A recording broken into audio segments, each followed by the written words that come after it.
आपको पता है कि पी के दारू पीने के बाद लोग क्या क्या करते हैं, है ना? बहुत कुछ हद हद काम कर सकते हैं। और कोई पैसे वाला व्यक्ति अगर दारू पी लिया तब वो और नेक्स्ट लेवल की चीजें करता है। एक इंसान पी के एक बार क्या हुआ कि अमेरिका का जो मैनहट्टन है वहां पे सड़क के बीचों बीच एक प्लेन को लैंड कर दिया एक बार के सामने। और ये प्लेन को चोरी करके वो लाया था कहीं से, और जिस बार में वो पीता था वो ऑलरेडी ड्रंक था, बट अपने फेवरेट बार पे जाने के लिए उसने सड़क पे ही प्लेन को लैंड कर दिया और फिर बार में मस्त घुस गया। उसके बाद सब उसको पागल बोले, पुलिस का भी एक्शन हुआ, बट जिसके पास पैसे हो उसके पास तो ज्यादा फर्क नहीं पड़ता है प्रैक्टिकली स्पीकिंग। फिर क्या हुआ कि सब कुछ नॉर्मल, बट 2 साल बाद फिर उसी इंसान ने फिर इसी कांड को रिपीट कर दिया। क्यों? क्योंकि उसने इस कांड के बारे में दोस्त को बोला अपना, बट किसी ने यकीन नहीं किया। उसने यकीन नहीं किया, दोस्त बोल रहा है तू ऐसा कर ही नहीं सकता, कुछ भी बोल रहा है, मतलब तो उसका ईगो हर्ट हो गया। साला किया था मैं, ठीक है फिर से करके दिखाता हूँ। उसको ऐसा लगने लगा तो उसने फिर से किसी डिपार्टमेंट के प्लेन को चोरी करके फिर से उसी बार के सामने लैंड किया। एंड ये जो इंसान है वो पायलट था बाय प्रोफेशन। थॉमस फिट्जपैट्रिक नाम है इनका। और इन्होंने जो जो किया है ये आपको विकिपीडिया पे भी पढ़ने मिल जाएगा। एंड जो मैंने बताया इनके बारे में विकिपीडिया पे पूरा आर्टिकल मौजूद है, उसी को मैं आपको एक्सप्लेन किया। फैक्ट नंबर 6, लोगों का ड्रीम होता है कि हमें एक ऐसे घर में रहना है जिसमें स्विमिंग पूल हो, गार्डन हो, बैकयार्ड हो, बड़ा बैल्कोनी हो, ये हो वो हो। और ऑन द अदर साइड कुछ लोग ऐसे घरों में भी रहते हैं जिसके बारे में आप सुन के चौंक जाओगे। जैसे कुछ लोग पता है ऐसे घरों में रहते हैं जो कि कुछ ऐसा दिखता है, और ऐसे जो घर होते हैं ना वो कहीं भी मूव कर सकते हैं। कुछ लोग परमानेंटली ऐसे ही घर में रहते हैं, आपको पता है, ताकि वो अपने पूरे देश को घूम पाए, एक्सप्लोर करे और घूमते घूमते ही लाइफ बिताए। ऑफ कोर्स ऐसे लोगों का बैकग्राउंड मिडिल क्लास से ऊपर ही होगा, तभी वो ऐसा कर पा रहे हैं, बट ऐसा होता है। बट कुछ लोग ऐसा सोचते हैं जो कि एकदम आउट ऑफ द बॉक्स होता है, जैसा कि ब्रूस कैंपबेल ने किया। इनके पास जब ये टीनेजर थे ना तभी से एक लैंड था जो कि 10 एकड़ का था। एंड सबसे मस्त बात है ना कि वो लैंड बहुत ही अलग लोकेशन में था, जंगल के बीचों बीच था। अमेरिका के ओरिगोन स्टेट के हिल्सबोरो नाम के एक शहर के जंगल में ये प्लेस था। तो उन्होंने एक बोइंग 727 खरीदा, एक चलते फिरते प्लेन को एक कंपनी से खरीद लिया हमेशा के लिए। और उनके घर का आप लोकेशन देखोगे तब आपको लगेगा कि इस जगह पे प्लेन को कैसे लाया जा सकता है मिडिल में। तो ऑफ कोर्स इसको उड़ा के और ऐसे वर्टिकली लैंड तो नहीं किया जा सकता, प्लेन तो उतरता है, कितना बड़ा प्रोसेस होता है आपको पता ही होगा। उतरने के बाद भी कुछ किलोमीटर प्लेन चलता रहता है। तो सबसे अमेजिंग बात यह है कि इन्होंने ये प्लेन को खरीदा था $1,00,000, यानी उस टाइम के कन्वर्जन रेट के हिसाब से कुछ 30-40 लाख में। ऑफ कोर्स इन्फ्लेशन की बात करें तो उस टाइम जब प्लेन परचेज हुआ था तब 1999 चल रहा था, और उस टाइम 30 लाख भी कम से कम 2-3 करोड़ के बराबर होगा, 3 करोड़ रुपए। तो डॉलर्स में बात करें तो $1,00,000 में उन्होंने प्लेन खरीदा, ठीक है। बट प्लेन को उस अमेजिंग से फिल्मी जगह में रखने के लिए, इस फैंटेसी को पूरा करने में उन्होंने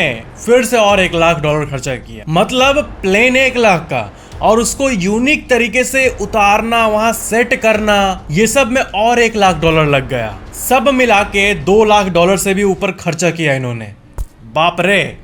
और इसका जो विंग्स है प्लेन का, इसको निकाल दिया गया था शुरू में। पहले प्लेन को बहुत बड़े बड़े ट्रांसपोर्टेशन कंपनीज ने मशीन्स की मदद से बॉडी को उतारा और फिर विंग्स को अटैच कर दिया, और अब ये प्लेन ऐसा दिखता है जैसे कि जंगल के बीच में मस्त फंसा हुआ है। और इंटीरियर की बात करें तो देखो, इंटीरियर जो है वो कुछ ऐसा दिखता है। एकदम सारे सीट्स को हटा के इन्होंने घर बना दिया है, और अब यहीं पे रहते हैं वो। और अब प्लेन तो थोड़े से एरिया में है, बाकी 10 एकड़ तक का जमीन इन्हीं के पास है। तो ये था इनके बारे में एक अमेजिंग सा स्टोरी। फैक्ट नंबर 5, पेड़ हम किसे कहते हैं? पेड़ उसको कहते हैं जिसके पास एक स्टेम हो, ब्रांच हो, और पूरा एक टिपिकल पेड़ की तरह शेप हो। तो टेक्निकली बात करें तो जो घास फूस होते हैं जो छोटे छोटे, वो पेड़ में नहीं आते हैं, क्योंकि उनका वैसा स्ट्रक्चर नहीं होता है पेड़ की तरह। बट वर्ल्ड का जो टाइनिएस्ट ट्री है ना, वो कुछ ऐसा दिखता है, जैसा कि आप देख पा रहे हो। ये वर्ल्ड का टाइनिएस्ट ट्री है,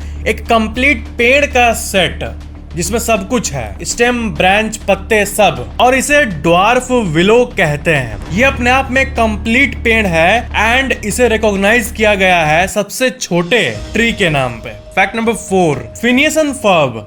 इनको आप देखे हो कभी न कभी टीवी पे जरूर देखे होगे। तो इनके बारे में एक मस्त सा फैक्ट है जो कि शायद ही आपको पता हो, मतलब आप नोटिस नहीं किए हो। फिनियस और फर्ब, तो जो इनका नाम है फिनियस और फर्ब, इसका जो पहला लेटर है ना पी और एफ, इनका जो बॉडी का शेप है ना वो वैसे ही दिखता है।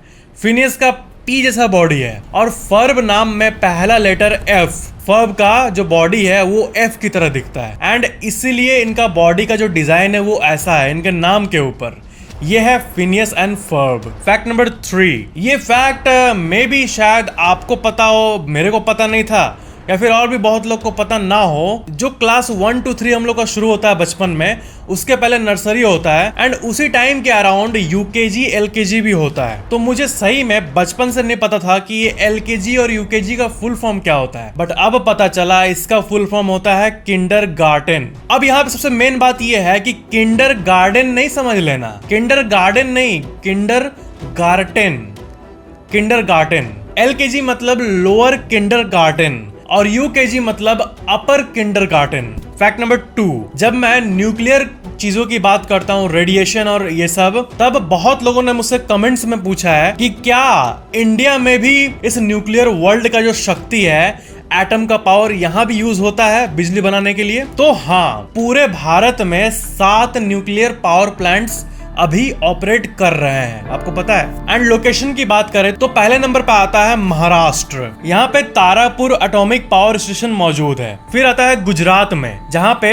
ककरपार एटॉमिक पावर स्टेशन मौजूद है। फिर आता है तमिलनाडु में, यहाँ पे कुदनकुलम है। कर्नाटका में कैगा, और तमिलनाडु में एक और है मद्रास एटॉमिक पावर स्टेशन, और राजस्थान में भी राजस्थान एटॉमिक पावर स्टेशन है, और उत्तर प्रदेश में भी नरोरा एटॉमिक पावर स्टेशन मौजूद है। मतलब टोटल 7 प्लांट्स मौजूद है पूरे भारत में जो कि न्यूक्लियर एनर्जी का इस्तेमाल करते हैं, और सारे स्टेशंस के न्यूक्लियर रिएक्टर्स को काउंट करें तो पूरे भारत में 22 मौजूद है। मतलब अंदर के रिएक्टर्स के काउंट की बात हो रही है। 7 पावर प्लांट्स, 22 रिएक्टर्स। ये है इंडिया का अभी का करंट स्टैट्स। फैक्ट नंबर 1, आपको पता है आजकल डिजिटल जो है वो कितना बढ़ रहा है, हर कुछ डिजिटल हो रहा है। बैंक से लेके गवर्नमेंट के सारे कामों से लेके सब कुछ। अब ऑफिस जाके लाइन लगाना, पेपर, ये सब खत्म हो रहा है due to the power of internet. तो आपको पता है दुबई ने ऑफिशियली ये अनाउंस कर दिया है कि उसका जो गवर्नमेंट का जो